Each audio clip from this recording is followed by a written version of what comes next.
Now, upcoming publications. We hope to be publishing every week for the next 10 weeks. Now, we have on schedule, and it's a very hard schedule, all the US election-related documents to come out before November 8th. Our upcoming series include significant material on war, on arms, on oil, on Google, on the US election, and on mass surveillance. So journalists who are interested in those subjects, please write press@wikileaks.org. We will be beginning the first publication in that series this week. I'm not going to specify the hour because, of course, all the press blacks get ready to try and spin in the other direction. Okay, so finally, so we can get on to questions, there's a lot of thank yous. I'm going to avoid 10 years worth of thank yous. Needless to say, an endeavor like WikiLeaks comes about as a result of the efforts of a great many people and institutions, common allies, love of what we're doing, and in some cases, sympathy and the thrill of doing something that's important. So I don't want to give a map of all the important people by thanking them, but that necessarily isn't a suggestion that everyone I'm about to mention is not important. So it's a mixture. We have about 20 minutes, is that right? We're running a little overtime. Huh? Yeah. So I'll try and cut it to 15 so we have time for questions.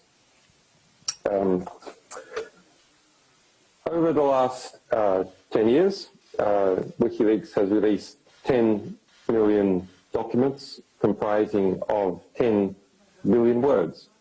And why numbers are not everything, they're a start. That's information that never would have existed in the world had we not released it. It would have been stored away somewhere privately, but it wouldn't have become part of our collective civilizational knowledge.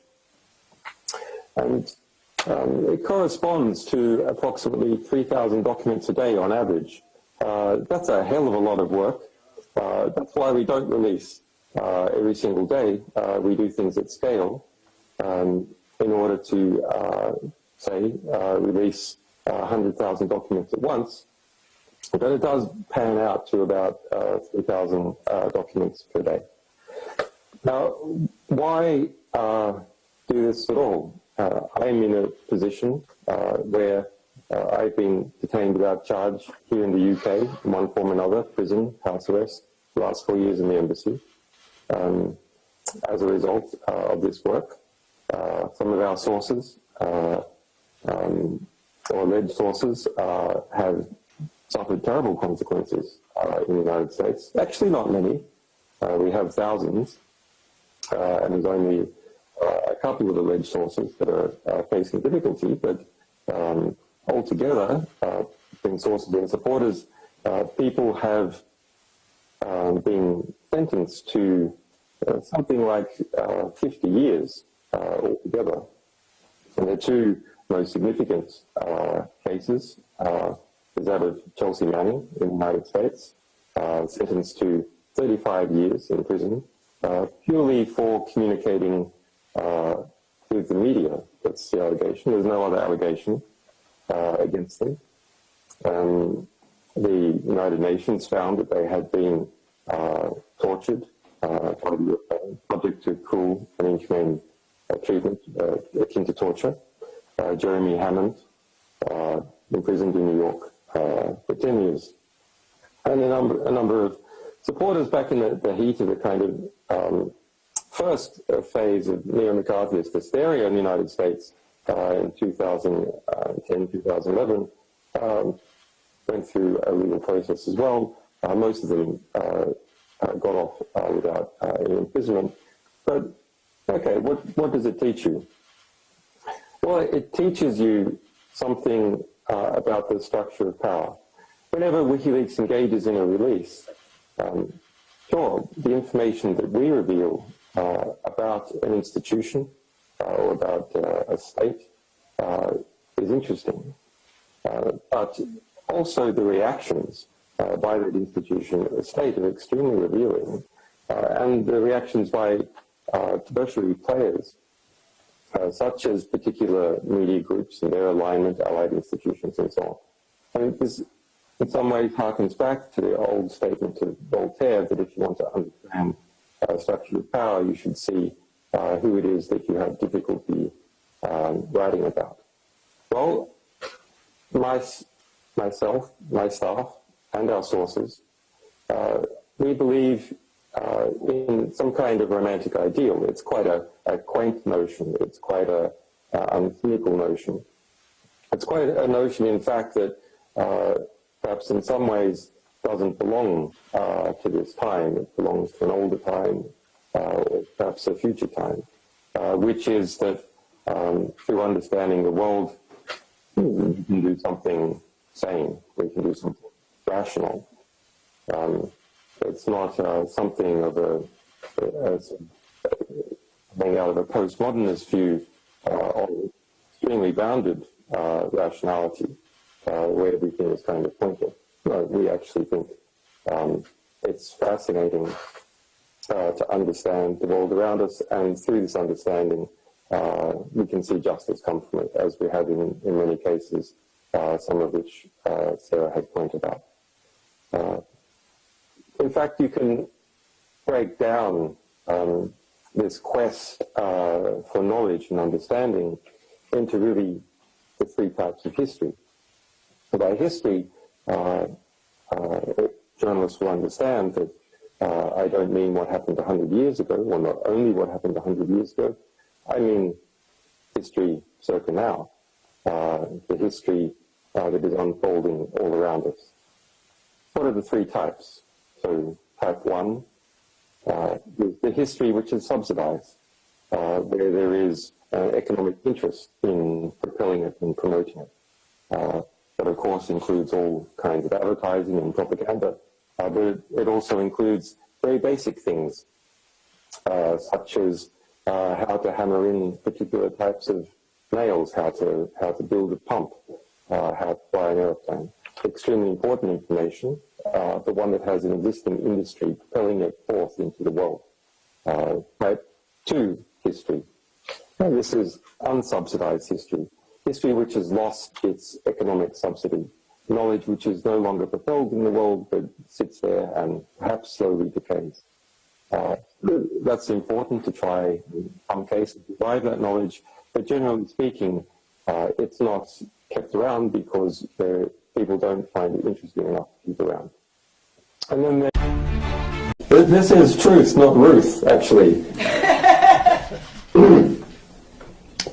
I actually didn't hear much of what went on because you need to be close to the mic that's connected to the computer system. But, okay, so I understand we're in the Volksbringer, and to thank the Volksbringer for again for letting us use that space. It's a quite important place here in Berlin. Okay, so let me get my notes and we'll begin. We have about 20 minutes, is that right? We're running a little over time. No? But, yeah. I'll try and cut it to 15 so we have time for questions. Over the last 10 years, WikiLeaks has released 10 million documents comprising of 10 billion words. And why numbers are not everything, they're a start.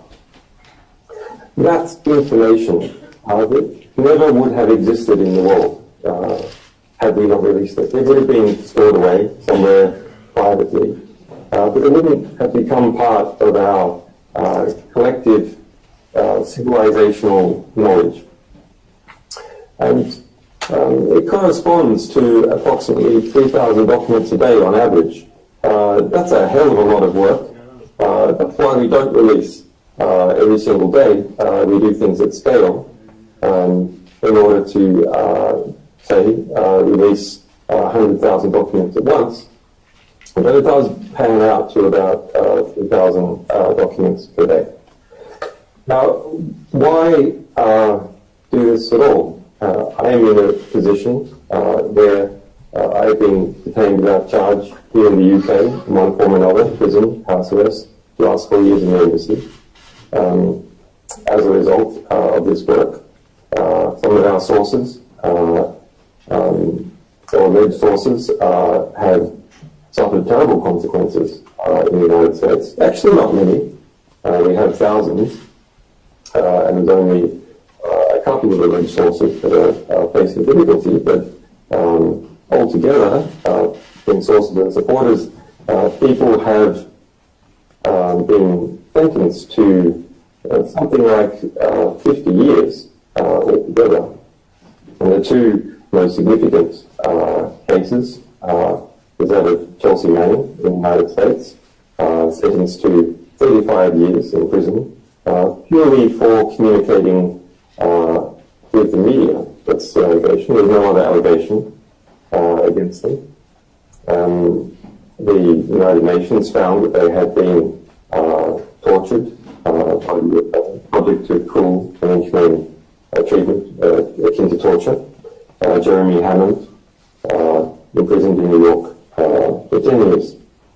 And a number of supporters back in the heat of the kind of first phase of neo-McCarthyist hysteria in the United States in 2010, 2011, went through a legal process as well. Most of them got off without any imprisonment. But, okay, what does it teach you? Well, it teaches you something about the structure of power.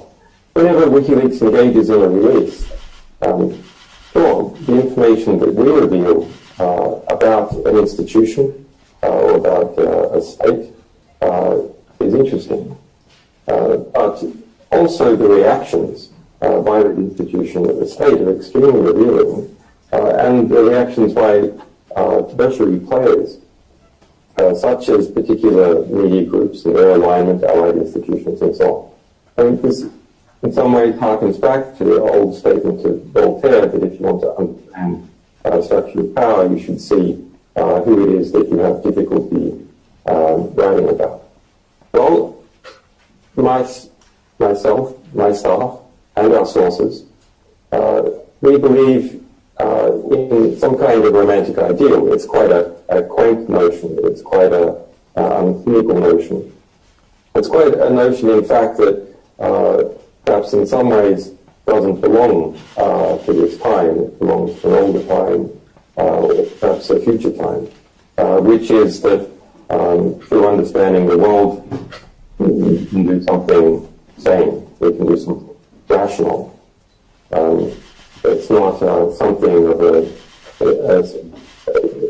postmodernist view of extremely bounded rationality, where everything is kind of pointed. We actually think it's fascinating to understand the world around us, and through this understanding, we can see justice come from it, as we have in many cases, some of which Sarah has pointed out.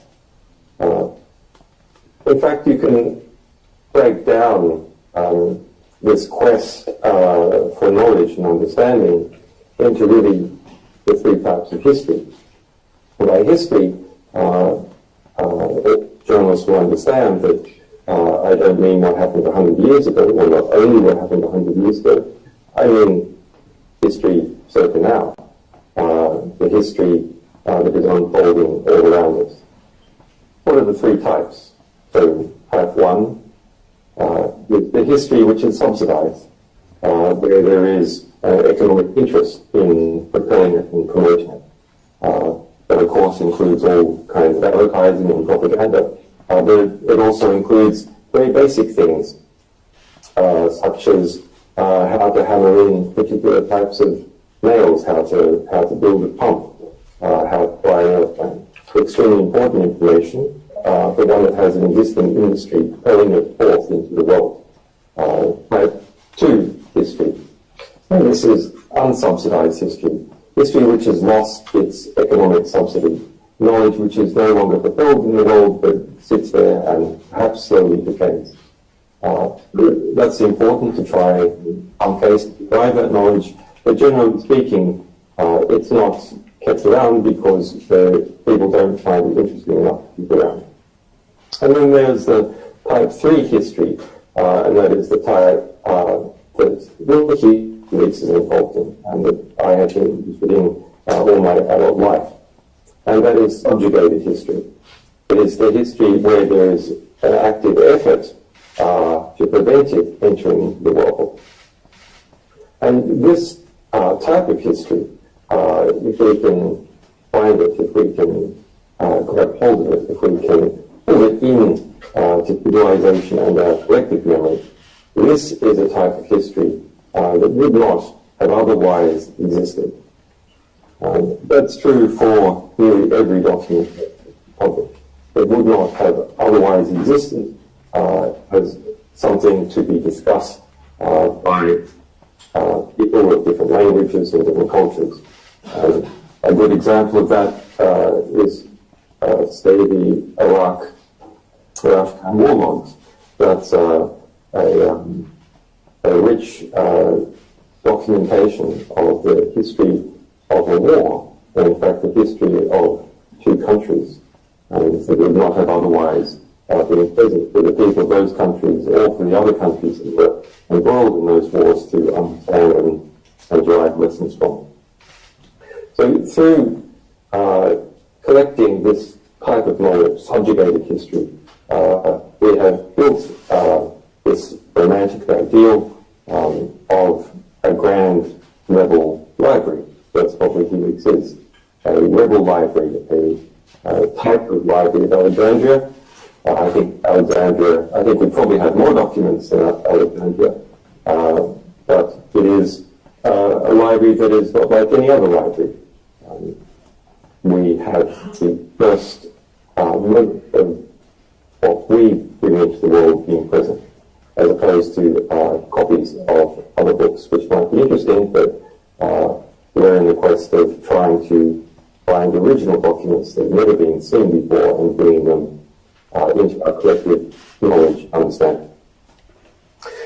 Okay, so Sarah has spoken about some of the technical details and a bit about practical history.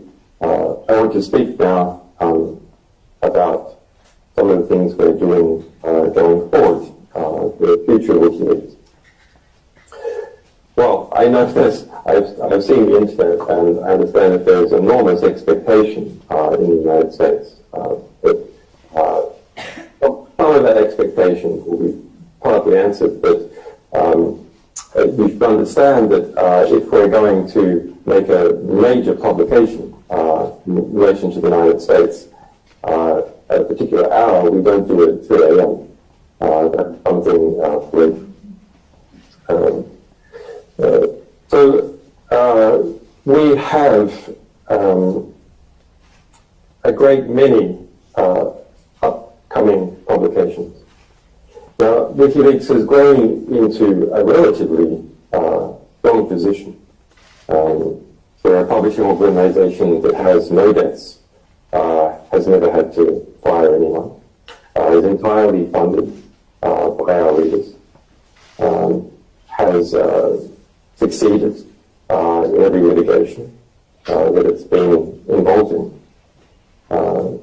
I think that puts us in an enviable position of being completely independent, not being dependent on dodgy foundations or advertisers or state funds or exceedingly wealthy benefactors, which of course always have their own interests.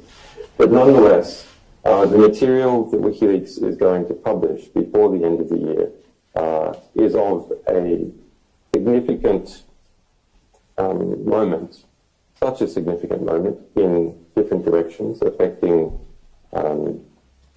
three powerful organizations in 3 different states, as well as, of course, information previously referred to about the US electoral process. But WikiLeaks needs to change in order to survive and thrive through the next few months. Now, why we have been growing and while we are in a position to, and I expect to be able to build up to about 100 additional journalistic staff over the next 2 years, we are going to need an army.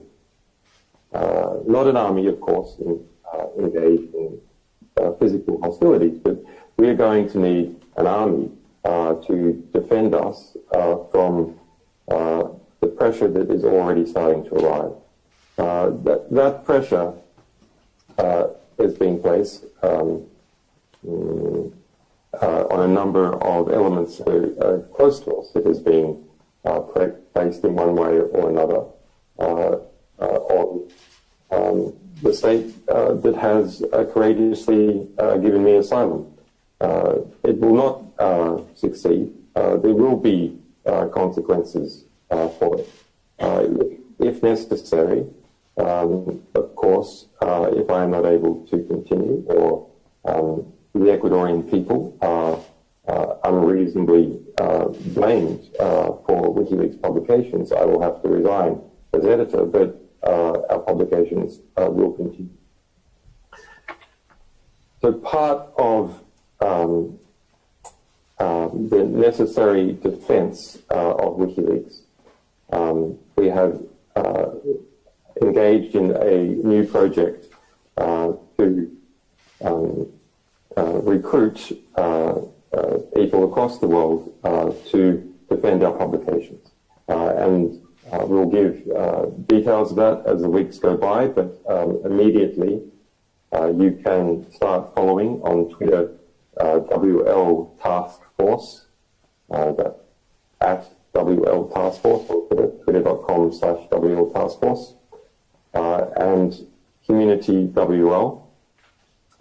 Follow those, and we will issue guidelines about how you can promote WikiLeaks publications, prevent their censorship, and we will also give, if necessary, effective call to arms if the pressure increases a lot more than it already has, which I expect almost certainly that it will. What else? The funding model of faZe is a very interesting model. faZe is a German newspaper, and it's something that we have been working on for a while. WikiLeaks will soon launch a membership system where we will give voting rights in relation to 20% of the discretionary expenditure we have. It's important to keep us independent and keep a sustained and predictable income as opposed to significant income coming from the times of publication, but in the times of between publications where there's extensive litigation, then the funding is more unpredictable, which is a difficult position to be in if you're in the middle of litigation.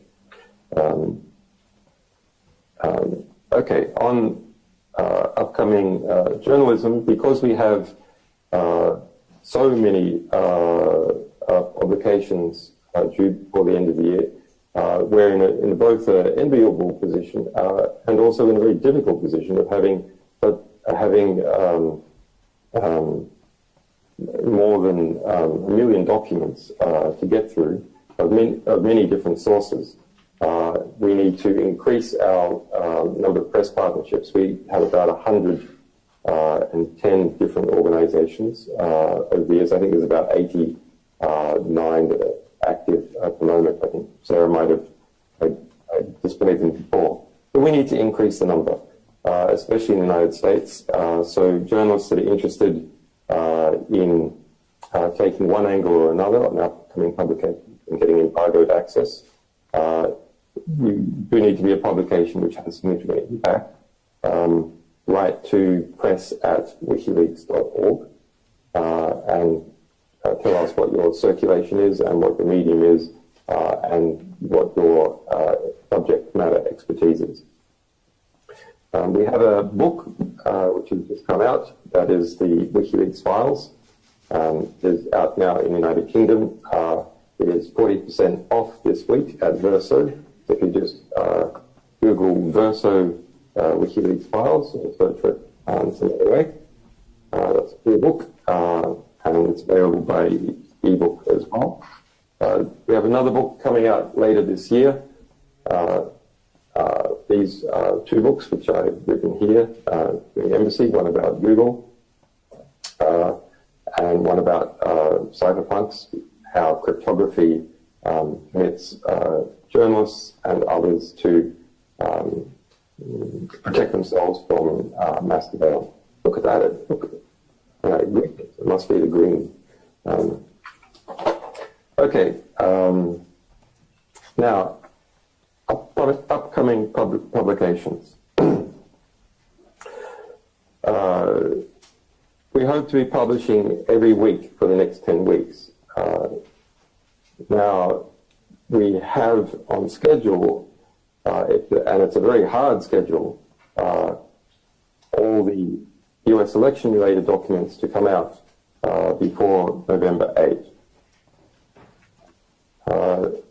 Our upcoming series include significant material on war, on arms, on oil, on Google, on the US election, and on mass surveillance. So journalists who are interested in those subjects, please write to press@wikileaks.org. We will be beginning the first publication in that series this week. I'm not going to specify the hour because, of course, all the press whacks get ready to try and spin in the other direction. Okay, so finally, so we can get on to questions, there's a lot of thank yous. I'm going to avoid 10 years worth of thank yous.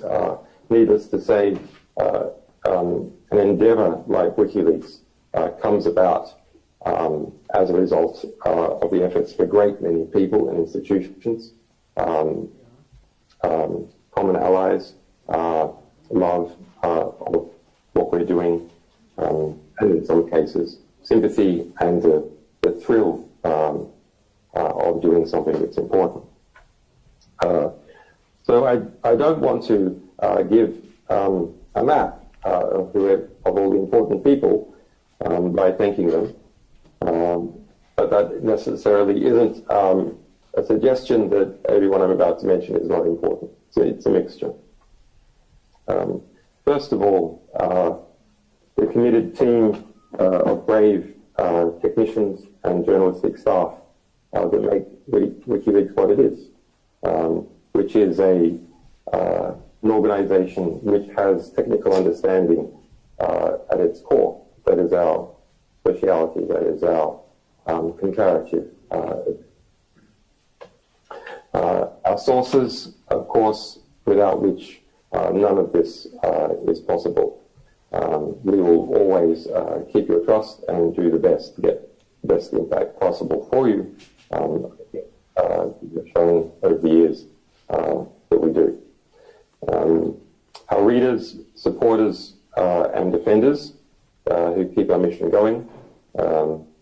A lot of staff and a lot of legal battles cost a lot of money. And it's only through the funding of our readers and supporters that we're able to keep that big ship going.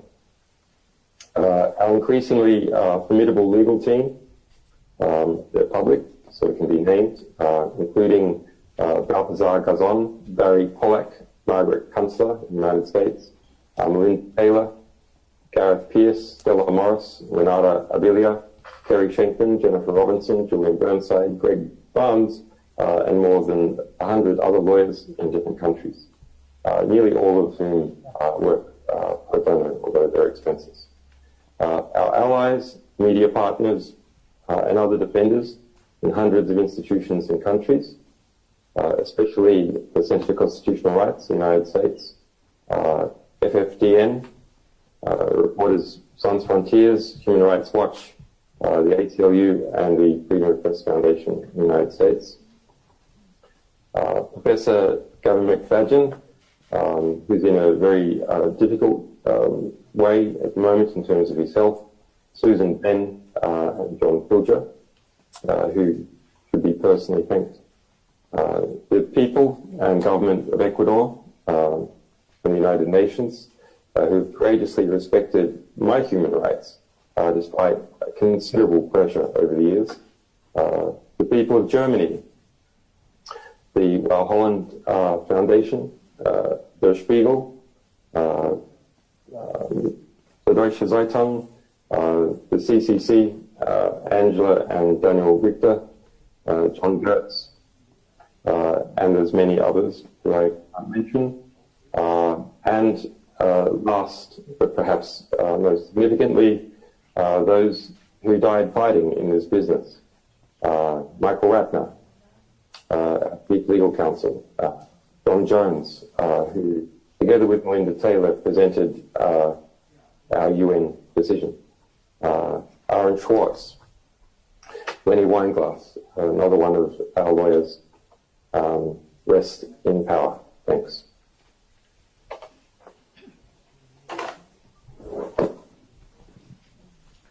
Thank you very much, Julian. So we have some time to take some questions. Yeah, sure. There's obviously been a lot of speculation in the US that the leaks that are about to come out are going to destroy Hillary Clinton's campaign. Can you confirm or deny that? Julian, do you want to take that one? Because I think it's the false quoting of you that's been the issue on some of this. So sorry. It was referring to, do we have any comment on whether the upcoming publications to do with the US elections will destroy Clinton or not?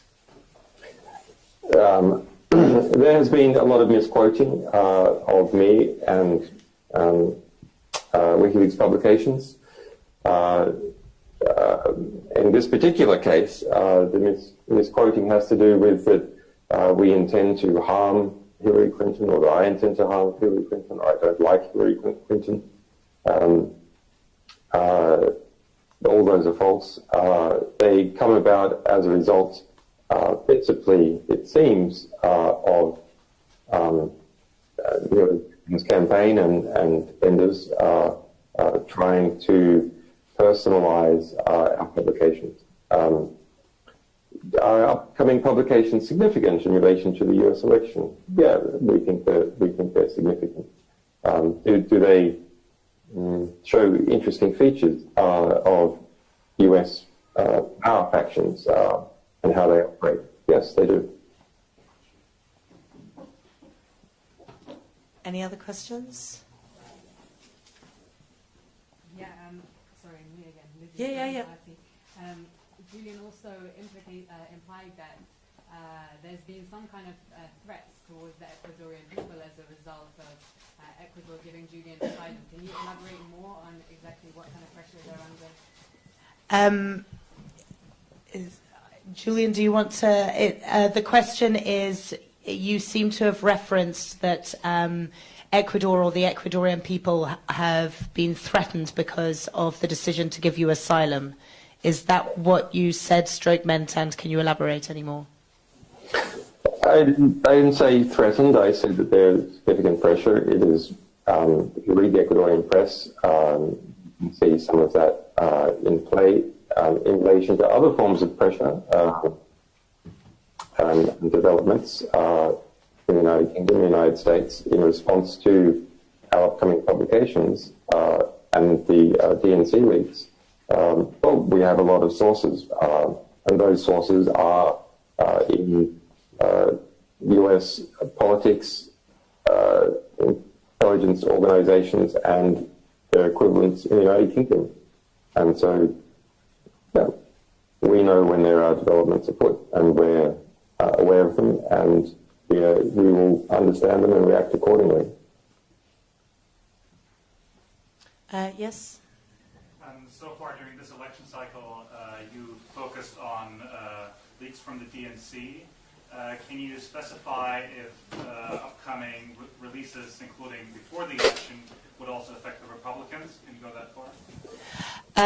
That was trying to get into content of upcoming releases, re the elections. Will it also cover Republicans? I mean, we generally don't go into sort of content of releases for quite specific reasons, in that part of bringing the impact and also ensuring or trying to minimize the ability to get up a spin before we've actually gone live is one of the reasons why we keep the releases so confidential. So there are good reasons for it. I don't know if you want to elaborate any more, Julian, though, on the Republican Democrat spin that people have tried to. There's a lot of fascinating angles that